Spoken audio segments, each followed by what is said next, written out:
দুনিয়াতে যত সফলতা অর্জন করুক না কেন মানুষ, এটা চূড়ান্ত সফলতা নয়, সাময়িক সফলতা। কিয়ামতের দিন যে ব্যক্তিকে জাহান্নাম থেকে দূরে সরিয়ে দেওয়া হবে, ওয়া উদখিলাল জান্নাহ, আর জান্নাতে প্রবেশ করায় দেওয়া হবে, বলা হবে যাও তোমার জান্নাতে এন্ট্রেন্সের প্রবেশের অনুমতি দেওয়া হলো, ফাকাদ ফাস, এই ব্যক্তি সবচেয়ে সফল হয়ে গেল। এই হলো সফলতা। এই সফলতার পরে আর কোনো ব্যর্থতার গ্লানি, ব্যর্থতার কোনো আশঙ্কা তাকে তাড়া করবে না। যে ব্যক্তি একবার প্রবেশ করবে জান্নাতে, আর সেখান থেকে সেই নেয়ামত তার কাছ থেকে কখনো ছিনিয়ে নেওয়া হবে না। আল্লাহ তাআলা আমাদের সবাইকে জান্নাতের অধিবাসী হওয়ার তৌফিক দান করুন। যারা অমুসলিম, জাহান্নাম তো তাদেরই জন্য, কিন্তু মুসলমানদের মধ্যেও এরকম বহু হতভাগা, বহু কপাল পড়া মানুষ আছেন যারা তাদের কৃতকর্মের কারণে জান্নাতে যাওয়ার সৌভাগ্য থেকে বঞ্চিত হবেন, তারাও জাহান্নামে যাবে। রাসূল আকরাম সাল্লাল্লাহু আলাইহি ওয়াসাল্লামের বিভিন্ন হাদিস থেকে সেরকম 17টি শ্রেণীর কথা আজ আমরা উল্লেখ করব, যেই 17 শ্রেণীর লোক এরা জান্নাতে ঢুকে চূড়ান্ত সফলতা এবং সার্থকতা অর্জন করবার সৌভাগ্য থেকে বঞ্চিত হবে, বরং এরা জাহান্নামে যাবে। এরপরে তাদের সেখানে শাস্তি হওয়ার পরে কোনো কালে আল্লাহ সুবহানাহু ওয়া তাআলার দয়া হলে তখন তারা জান্নাতে আসবে। তাহলে মুসলিম হয়েও যে সমস্ত লোকেরা জান্নাতে যাওয়ার সৌভাগ্য অর্জন করবে না, এই সৌভাগ্য থেকে বঞ্চিত হবে সেই হতভাগা লোকদের ভিতরে 1 নম্বর হলেন অবৈধভাবে হারাম পথে উপার্জন করে যে ব্যক্তি দেহ গঠন করেছে, ওই দেহ জান্নাতে প্রবেশ করবে না। ওই দেহের জন্য জান্নাত হারাম, নো এন্ট্রি। সে যতই ভালো কাজ করুক না কেন, তার দেহ যদি হারাম খাদ্য দিয়ে তৈরি হয়, তাহলে সেই দেহ জান্নাতে প্রবেশ করবে না। এ বিষয়ে নবী আলাইহিস সালামের বহু হাদিস রয়েছে। নাম্বার 2, আত্মীয়তার সম্পর্ক ছিন্নকারী ব্যক্তি, যেই কোনো অজুহাতেই হোক না কেন, নিজের ভাইয়ের সাথে, নিজের বোনের সাথে, মায়ের সাথে, বাবার সাথে, ফুফুর সাথে, চাচার সাথে, মামুর সাথে, খালার সাথে, চাচাতো ভাই বোনের সাথে, ফুফুর সাথে সংশ্লিষ্ট যারা আছে তাদের সাথে, এক কথায় রক্ত সম্পর্কীয় যত আত্মীয় আছে তাদের সাথে, এবং কি শ্বশুরবাড়ির লোকজন আছে, কোনো যুক্তিসঙ্গত কারণ ছাড়া তাদের সাথে আপনি সম্পর্ক ছিন্ন করলেন। আত্মীয়র সাথে সম্পর্ক যে ব্যক্তি ছিন্ন করে, এই ব্যক্তির জন্য জান্নাতে প্রবেশের সুযোগ নাই। নবী আলাইহিস সালাম বলেছেন, লা ইয়াদখুলুল জান্নাতা কাতি', যে ব্যক্তি আত্মীয়তার সম্পর্ককে ছিন্ন করে ফেলে, কোনো সম্পর্ক রাখে না, কথাবার্তা বন্ধ করে দেয়, উঠা বসা বন্ধ করে দেয়, এই ব্যক্তি জান্নাতে প্রবেশ করবে না। আপনার জান্নাতে যাওয়ার স্বার্থেই আপনাকে রক্ত সম্পর্ক আত্মীয়দের সাথে কি করতে হবে? সম্পর্কটাকে রক্ষা করে রাখতে হবে। তৃতীয়ত, মুসলিম হয়েও যে ব্যক্তি জান্নাতে প্রবেশ করতে পারবে না ভাই, তিনি হলেন ওই ব্যক্তি যে তার প্রতিবেশীকে কষ্ট দেয়। পাশের জমিনওয়ালার আইল ঠেলাঠেলি করে, পাশের বাড়ির লোকের ছাদের উপরে ময়লা ফেলে, জোরে সাউন্ড দিয়ে গান শুনে পাশের প্রতিবেশীর কষ্ট হয়। এক কথায় প্রতিবেশীকে যারা কষ্ট দেয়, এই লোকগুলো জান্নাতে যাবে না। এ বিষয়ে সহিহ মুসলিমের ভিতরে সুস্পষ্ট হাদিস রয়েছে, যে হাদিসের আলোকে জানা যাচ্ছে যে যেই ব্যক্তি তার প্রতিবেশীকে কষ্ট দেয়, সে জান্নাতে প্রবেশ করতে পারবে না। অতএব আমার আশেপাশে যারা বসবাস করবে, প্রতিবেশী যারা থাকবেন, তাদের সাথে সম্পর্ক ভালো রাখার চেষ্টা করতে হবে। সম্পর্ক ভালো রাখতে পারেন আর না পারেন, অন্তত আপনার কোনো আচরণ দ্বারায়, আপনার কোনো কাজ দ্বারা যেন তাদের কোনো কষ্ট না হয়। নাম্বার 4, মা বাবার অবাধ্য সন্তান। যেই সন্তান তার মা বাবার ন্যায্য নির্দেশকে অমান্য করে, লঙ্ঘন করে, পাত্তা দেয় না, মানে না, এই সন্তানের জন্য জান্নাত নিষেধ। সে যত নেকামল করুক, সে যত ভালো কাজ করুক, যত নামাজ কালাম পড়ুক, কপালে দাগ ফেলায় দেখ, কোনো ফায়দা নাই। তার জান্নাতে যাওয়ার সুযোগ নাই যদি সে কি করে? মা বাবার নির্দেশকে লঙ্ঘন করে। আল্লাহ এবং তার রাসূলের নির্দেশের পরেই আল্লাহর জমিনে যদি কারণ নির্দেশ মানা জরুরি হয়, বাধ্যতামূলক হয়, তিনি হলেন কে? মা এবং বাবা। যদি তারা আল্লাহর নির্দেশের বাইরে কিছু করতে বলে, অন্যায় করতে বলে, তাহলে সেটা মানা যাবে না।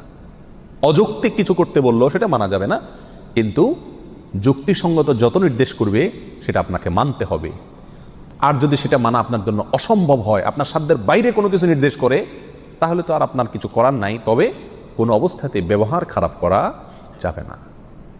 মা বাবার সাথে যারা সম্পর্ক নষ্ট করে, তারা জান্নাতে যেতে পারে না। মুসতাদরাক হাকিমের বিষয়ে হাদিস রয়েছে।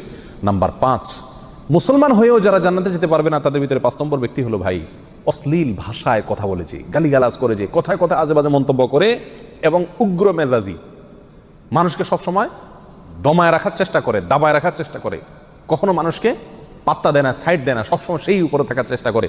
গোয়ার কিসিমের লোক যেটাকে বলা হয়, স্পষ্টভাবে হাদিসের ভিতরে এসছে যে এই শ্রেণীর লোক কি করবে না? জান্নাতে যাবে না। সুনান আবু দাউদ এবং অন্যান্য হাদিসের কিতাবে হাদিস রয়েছে। মুসলমান হয়েও যারা জান্নাতে যাবে না, সেই লোকদের মধ্যে থেকে 6 নম্বর হলেন সে সমস্ত শাসকেরা, সেই সমস্ত নেতারা যারা তাদের প্রজাদেরকে, যারা তাদের অধীনস্থ লোকদেরকে ধোঁকা দেয়। আজ দুনিয়ার কয়জন শাসক এর থেকে বাঁচতে পারবে সেটা আল্লাহই ভালো জানেন। বলেন একটা, করেন আরেকটা। নির্বাচনের আগে ওয়াদা করেন একটা, ধোঁকা দেন, পরে আর সেটা পালন করেন না। তো সে সমস্ত শাসকেরা যারা তাদের প্রজাদেরকে অধীনস্থদেরকে ধোঁকা দেয় তারাও জান্নাতে প্রবেশ করতে পারবে না। এই বিষয়ে সহিহ বুখারীতে হাদিস রয়েছে। 7 নম্বর, মুসলমান হয়েও যে ব্যক্তি জান্নাতে যাবে না সে হলো অন্যের সম্পদ যে আত্মসাৎ করে। প্রথম শ্রেণীটা ছিল যে হারাম মাল ভক্ষণকারী, সেটা আল্লাহর হক নষ্ট করে হতে পারে। আর এই 7 নম্বর পয়েন্টটা হলো যে কোনো মানুষের হক আপনি নষ্ট করে টাকা কামাই করলেন, যেভাবেই হোক, সেটা ধোঁকা দিয়ে হোক, প্রতারণা করা হোক, হাওলাত নিয়ে আটকায় দিয়ে হোক, চান্সে চুরি করে হোক, অথবা চিটারি করে হোক, যেই কোনোভাবে অন্যের সম্পদ যদি আত্মসাৎ করেন গায়ের জোরে বা বুদ্ধির জোরে আর করে সেটা আপনি দখল করে ফেলেন, তো মনে রাখবেন এই ব্যক্তির জন্য জান্নাতে যাওয়ার কোনো সুযোগ নাই। নাম্বার 8, উপকার করেও যে ব্যক্তি খোঁটা দেয়, কাউকে উপকার করছে করে কি করে খোঁটা দেয়, এই ব্যক্তি জান্নাতে যাবে না। মদ পানকারী ব্যক্তির কথাও আছে হাদিসে সুনান নাসাইর, যে উপকার করে কাউকে খোঁটা দিলেন, উপকার করছেন, জীবনে কোনোদিন বলতে পারবেন আমি তোমার জন্য করছি, তাহলে আল্লাহর কাছ থেকে তো বিনিময় পাবেনই না, উপরন্ত শাস্তি হিসাবে জান্নাতেও আপনার প্রবেশের সুযোগ থাকবে না। সাবধান, কারোর জন্য কিছু করেছেন জীবনে, মুখের বাহির সেটা কোনোদিন করা যাবে না। আর যদি করছেন তাহলে এই উপকার করার চাইতে না করা আপনার জন্য ভালো ছিল, কারণ না করলে আপনি কোনো গুনাহগার হতেন না, কিন্তু করার কারণে, করে খোঁটা দেওয়ার কারণে আপনি জাহান্নামী হচ্ছেন, গুনাহ করছেন। আল্লাহ তাআলা আমাদেরকে হেফাজত করুন। নাম্বার 9, চগলখোর ব্যক্তি। ভাই, চগলখোর যে ব্যক্তি এর কথা ওর কাছে লাগায়, ওর কথা এর কাছে লাগায়, সবার কাছে ভালো থাকার চেষ্টা করে, মুনাফিক কিসিমের লোক। এরা সমাজের সমস্ত ঝগড়া ফাসাদ লাগানোর ক্ষেত্রে মূল ভূমিকা রাখে। আল্লাহ মাফ করুন, এই চরিত্র আমাদের অনেকের ভেতরেই কম বেশ আছে। এই চগলখোর লোক জান্নাতে প্রবেশ করবে না, সহিহ মুসলিম হাদিসে রয়েছে। নাম্বার 10, অন্যের পিতাকে যে নিজের পিতা বলে পরিচয় দেয়। অনেক পালক পুত্র আছে নিজের জন্মদাতা বাবাকে বাবা হিসাবে পরিচয় দেয় না, যে লালন পালন করে তাকে বাবা হিসাবে পরিচয় দেয়। তো অন্যের পিতাকে যদি নিজের পিতা হিসাবে পরিচয় দেয়, এই ব্যক্তিও জান্নাতে প্রবেশ করবে না, এবং সহিহ বুখারীতে হাদিস রয়েছে, যদিও সে কি হয়, মুসলমান হয়। নাম্বার 11, অহংকারকারী, গর্বকারী যে ব্যক্তি খুব অহংকার করে, দাম্ভিকতা দেখায়, অহমিকা দেখায়, প্রদর্শন করে, অথবা মনে মনে নিজেকে খুব বড় মনে করে, এই কপাল পড়া যত ভালো মানুষই হোক, সে মুসলমান হয়েও কি করতে পারবে না, জান্নাতে যেতে পারবে না। নবী আলাইহিস সালাম বলেছেন, লা ইয়াদখুলুল জান্নাতা মান কানা ফি কলবিহি মিসকালু যাররাতিন মিন কিবর, যার অন্তরে বিন্দু পরিমাণে, সরিষার দানা পরিমাণে বা অনুপরিমাণে অহংকার আছে, এই ব্যক্তি জান্নাতে প্রবেশ করবে না। বিনয়ী মানুষেরা জান্নাতে যাবে, বিনয়ী, যারা নিজেকে ছোট মনে করে, সবসময় অন্যকে বড় মনে করে, নিজের দোষের কথা আগে দেখে, নরম থাকে, অহংকার করে না, এই লোকগুলো জান্নাতি। আর যারা অহংকার করে এই লোকগুলো জাহান্নামী। আল্লাহ তাআলা আমাদেরকে হেফাজত রাখুন। 12 নম্বর, যে ব্যক্তি মুসলিম হয়েও জান্নাতে যাবে না, জান্নাতে যাওয়ার সুযোগ থেকে বঞ্চিত হবে, সে ব্যক্তি হলো ওই ব্যক্তি যে ব্যক্তি রাসূলুল্লাহ সাল্লাল্লাহু আলাইহি সাল্লামের নাফরমান। রাসূলুল্লাহ সাল্লাল্লাহু আলাইহি সাল্লামের নির্দেশ জানার পরেও সেটাকে কি করে না, কেয়ার করে না। বাপদাদার নির্দেশকে অগ্রাধিকার দেয়, 14 গোষ্ঠী কী করে আসছে সেটাকে অগ্রাধিকার দেয়, পীর সাহেব কী বলছেন সেটাকে অগ্রাধিকার দেয়, যদি রাসূল সাল্লাল্লাহু আলাইহি সাল্লামের কথার বিপরীত হয়, এরকম যদি হয় তাহলে সে ব্যক্তি জান্নাতে প্রবেশ করবে না। নবী আলাইহিস সালাম বলেছেন, কুল্লু উম্মতি ইয়াদখুলুনাল জান্নাতা ইল্লা মান আবা, আমার উম্মতের প্রত্যেক সদস্য সবাই জান্নাতে যাবে, শুধু যে অস্বীকার করলো সে জান্নাতে যেতে পারবে না। সাহাবায়ে কেরাম প্রশ্ন করলেন, ওমাই আবা ইয়া রাসূলুল্লাহ, হে আল্লাহর রাসূল, অস্বীকার করছে কে? তিনি বলেছেন, মান আতাআনি দাখালাল জান্নাহ ওয়া মান আসানি ফাকাদ আবা, যে ব্যক্তি আমার হুকুমকে, আমার নির্দেশকে মান্য করেছে, মেনে চলেছে, সে জান্নাতে যাবে। আর যে আমার নির্দেশকে মান্য করে নাই, সে অস্বীকার করলো, আর যে অস্বীকার করলো সে জাহান্নামে যাবে, সে জান্নাতে যাবে না। নাম্বার 13, মুসলিম হয়েও যে ব্যক্তি জান্নাতে যাবে না, সে ব্যক্তি হলো ওই মহিলা, যে মহিলা অকারণে স্বামীর কাছ থেকে তালাক চায় কথায় কথায়। আমাদের মা বোনদের ভিতরে অনেকের ভিতরে এই চরিত্র আছে, এই দোষ আছে, কথায় কথায় স্বামীর কাছ থেকে তালাক চায়। এর আগে এক আলোচনায় বলেছিলাম, ইবলিস শয়তানের কাছে সবচেয়ে প্রিয় কাজ, যেই কাজে ইবলিস শয়তান সবচেয়ে বেশি খুশি হয়, সেটা হলো একটি দাম্পত্য জীবনে যখন বিচ্ছিন্নতা এসে যায়, স্বামী স্ত্রীর ভিতরে যখন বিচ্ছেদ ঘটে যায়, তখন শয়তান সবচেয়ে বেশি খুশি হয়। একজন মানুষ হত্যা করলে, একজন মানুষ মদ পান করলে, একজন মানুষ চুরি করলেও শয়তান এত খুশি হয় না যত খুশি হয় পারিবারিক জীবনে বিচ্ছিন্নতা ঘটে গেলে। এই জন্য এই বিচ্ছিন্নতা চাওয়া, তালাক চাওয়া, এটাও দোষের বিষয়। কোনো মহিলা যদি রাগের কারণে তালাক চায় স্বামীর কাছে কথায় কথায়, তাহলে এরাও জান্নাতে প্রবেশ করবে না। আল্লাহ তাআলা আমাদের মা বোনদেরকে হেফাজত করুন। সুনানে তিরমিজিতে এই বিষয়ে হাদিস রয়েছে। নাম্বার 14, মুসলিম হয়েও যারা জান্নাতে যাবে না, তারা হলো দুনিয়ার উদ্দেশ্যে যারা ইলম অর্জন করে। দুনিয়ার উদ্দেশ্যে কি করে? ইলম অর্জন করে, কোরআন হাদিস শিখে পয়সা কামাই করার জন্য, চাকরি করার জন্য, বা এটা বিক্রি করে খাওয়ার জন্য। এই ধান্দা যদি ইলম অর্জন করে, তাহলে সে ব্যক্তিও জান্নাতে প্রবেশ করবে না। যদি কেউ দুনিয়াতে এলেম শিখে কিসের জন্য? দুনিয়ার কোনো ধান্দা, দুনিয়ার কোনো উদ্দেশ্যে, মানুষের কাছে বড় সাজবে, হ্যাঁ, মানুষের কাছে মর্যাদা পাবে, সম্মান পাবে, মৌলানা সাহেব হবে, মুফতি সাহেব হবে, বক্তা সাহেব হবে, টাকা পয়সা কামাবে, দাওয়াত টাওয়াত খাবে, এই ধান্দা যদি কোনো মৌলবী হয়, কোনো মানুষের এলেম শিখে, তাহলে সে ব্যক্তিও জান্নাতে যেতে পারবে না। আল্লাহ তাআলা আমাদেরকে হেফাজত করুন। নাম্বার 15, যে ব্যক্তি মাথায় কালো কলব ব্যবহার করে, চুলের মধ্যে, দাড়ির মধ্যে পিওর কালো কলব, যেখানে কোনো প্রকার মেহেদি টেদির মিক্সও নেই, একবারে পিওর কালো কলব ব্যবহার করে, এই ব্যক্তিও জান্নাতে যাবে না। সূরা নাসের হাদিস রয়েছে। নাম্বার 16, রিয়াকারী ব্যক্তি, যে ব্যক্তি আমল করে, ভালো কাজ করে মানুষকে দেখানোর জন্য। বিশেষ করে আজ প্রিয় ভাইরা, অর্থনৈতিক যত ইবাদত আছে এগুলোর ভেতরে উদ্দেশ্যের অসাধুতা প্রচণ্ড পরিমাণে থাকে। আমরা এগুলো করি, অথচ ধান্দা থাকে মানুষ আমাকে বাহবা দিবে, হ্যাঁ, আমাকে দানবীর বলবে, বা সবাই জানবে যে আমি দান টান করি, সবার কাছে আমি এটা ভালো সাজবো, এই একটা মানসিকতা কাজ করে। এটাকে রিয়া বলা হয়, লৌকিকতা বলা হয়। আপনি কোনো নেকামল, কোনো ভালো কাজ, সেটা অর্থনৈতিক হোক আর শারীরিক ভালো কাজ হোক, এটা করে যদি মানুষকে দেখানোর উদ্দেশ্যে করে থাকেন, তাহলে সেই আমলটি নেকামল হয়ে আপনার জন্য জান্নাতে যাওয়ার কারণ হওয়া তো দূরের কথা, এটি বরং আপনাকে জাহান্নামে নিয়ে যাবে। এটা শিরকে আসগর।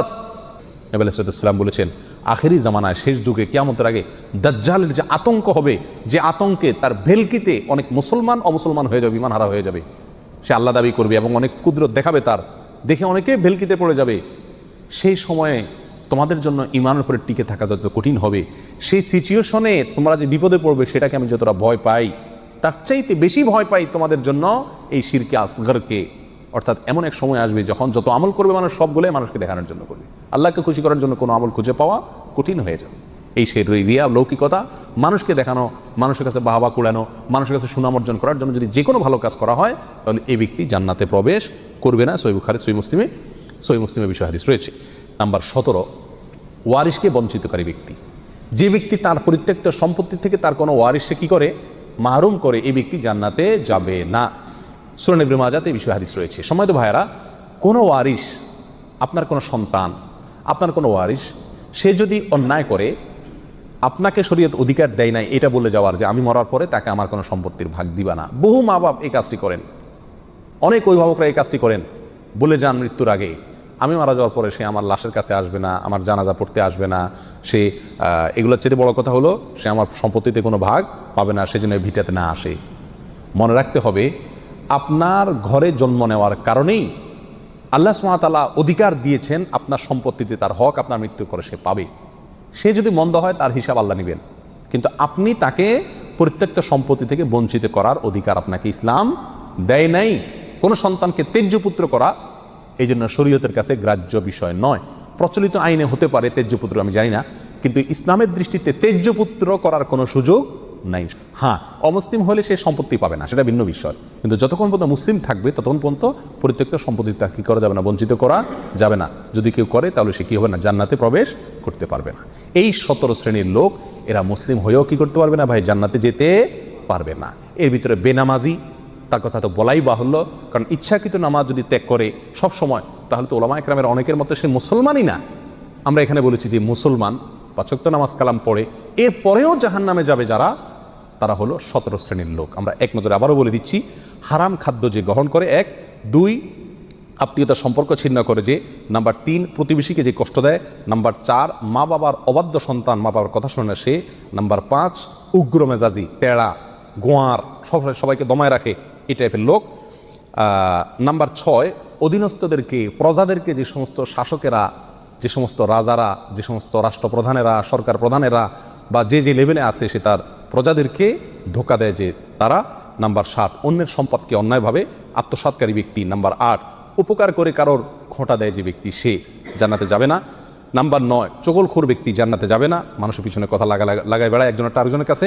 নাম্বার 10 অন্যকে নিজের পিতা হিসাবে, নিজের বাবাকে না বলে পরিচয় না দিয়ে অন্যকে নিজের বাবা হিসাবে, পিতা হিসাবে পরিচয় দেয় যে ব্যক্তি, সে। নাম্বার 11 গর্ব এবং অহংকার করে যে ব্যক্তি, যার মনের ভিতরে অহংকার আছে, সেই জান্নাতে প্রবেশ করবে না। নাম্বার 12 রাসূলুল্লাহ সাল্লাল্লাহু আলাইহি সাল্লামকে যে ব্যক্তি ফলো করে না, তার নির্দেশকে মান্য করে না, সে ব্যক্তি। নাম্বার 13 অকারণে তালাক কামনা করে, তালাক চায় যে মহিলা, সেই মহিলা। নাম্বার 14 দুনিয়াবি উদ্দেশ্যে যারা এলেম শিখে, কোরআন হাদিস শিখে, এলেম অর্জন করে, আলেম হয় দুনিয়াবি উদ্দেশ্যে, দুনিয়ার কোনো ধান্দায়, আল্লাহকে খুশি করা ছাড়া অন্য কোনো ধান্দায়, তারা। নাম্বার 15 চুলে বা দাড়িতে কোনো জায়গায় কালো কলব, পিওর কালো কলব ব্যবহার করে যারা, তারা। এবং নাম্বার 16 যে কোনো ভালো কাজ করে সেখানে মানুষকে দেখানো, এটা ফলাও করা, প্রচার করা, এই উদ্দেশ্য থাকে যাদের, তারা। নাম্বার 17 ওয়ারিশকে বঞ্চিত করে তার হক থেকে এরকম অভিভাবক, এই শ্রেণীর লোকেরা মুসলমান হয়েও জান্নাতি হতে পারবে না। আল্লাহ তাআলা আমাদের সবাইকে এই দুর্ভাগাদের তালিকা থেকে আমাদের নামগুলোকে বের করে আনার তৌফিক দান করুন। চেষ্টা করব এই 17 শ্রেণীর কোনোটিতে যাতে আমার নাম না থাকে, এটাকে টাঙায় রাখবো, ঝুলায় রাখবো লিস্টটাকে, এবং আমার ভেতরের কোনো পয়েন্ট আছে কিনা সেটা দেখে যাচাই করে সেখান থেকে নিজেকে বের করে আনবো ইনশাআল্লাহ। এরপরে আল্লাহ সুবহানাহু ওয়া তাআলার কাছে জান্নাত চাইতে পারবো, আশা করতে পারবো জোরালোভাবে। আল্লাহ সুবহানাহু ওয়া তাআলা আমাদের সবাইকে আখিরাতে কিয়ামতের দিন একেবারে ফার্স্ট চান্সে, প্রথম চান্সেই জান্নাত যেন আমরা লাভ করতে পারি, জাহান্নাম থেকে মুক্তি নসিব যেন হয়, সেই তৌফিক দান করুন।